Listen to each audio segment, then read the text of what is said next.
Next, we get into assimilation. There are 3 forms of assimilation. First is progressive assimilation. And a progressive assimilation is just when the first sound changes the second sound to some degree. Some examples of this are actually the S ending for like plural words or third-person singular verbs, or the D or ED ending. When the voicing is different, it's hard to change this without stress, where these are just holding grammatical function. So bag, G has a voice sound, S doesn't. It's hard to say, so it sounds like bags. So G makes the throat vibrate. If you put your finger on your throat, you'll feel G, G. And S does not, where Z does. So another example is run plus S equals runs. Going with no vibration, fish, sh has no vibration, but D does.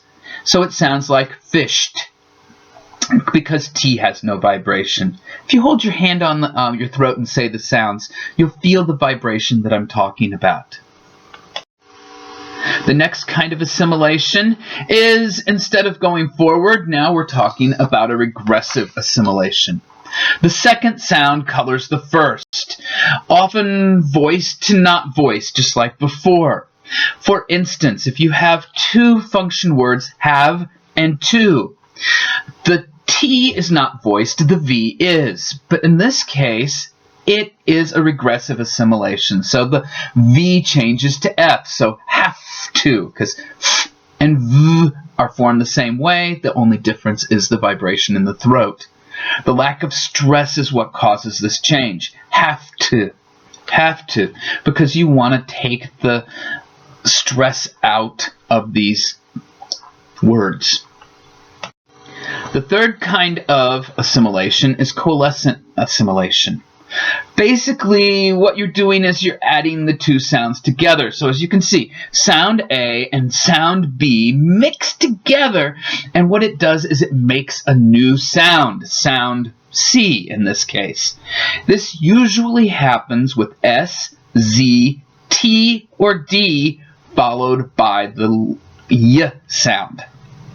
So when you have these, you're going to have some change because it's hard to say these sounds followed by Y.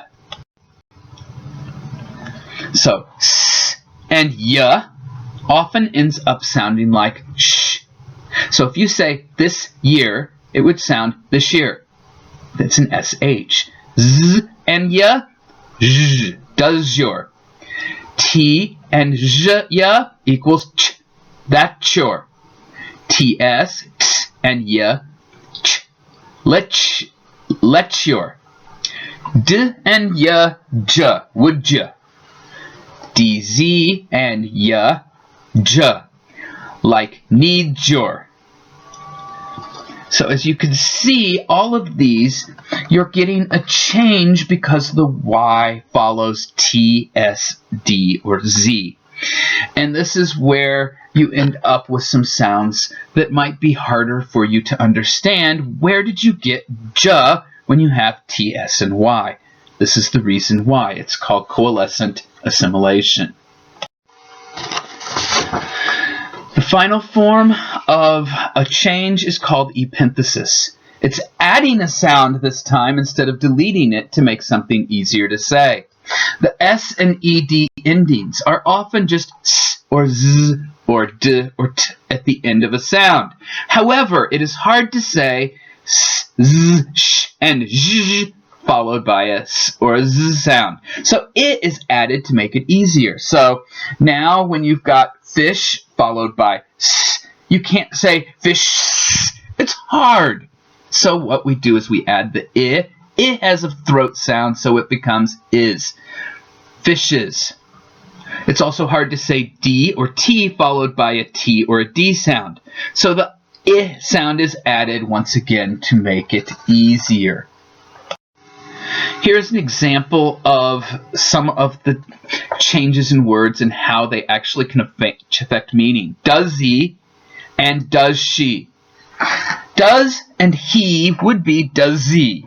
Does he? Does she? Z is hard to say. Z sh is also hard to say.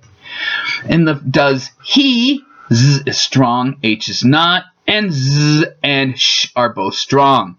So in the first one, the z stays and it makes does he. In the second one, the sh stays and it becomes does she. So now you've got the difference between does he and does she turn into does he and does she in a word. So, does she like to eat watermelon? Does he like to eat apples? This concludes the multimedia study guide created for English Pronunciation Clinic. You can download the PowerPoint and transcript for this study video guide video. Please go on to this week's quiz. All images in this PowerPoint were found using Insert Online Picture functions with the Creative Commons Image Search option, which is a feature of Microsoft PowerPoint 2013. English information is from Teaching Pronunciation, a reference for teachers of English to speakers of other languages, by Celsia Murcia et al., 1996.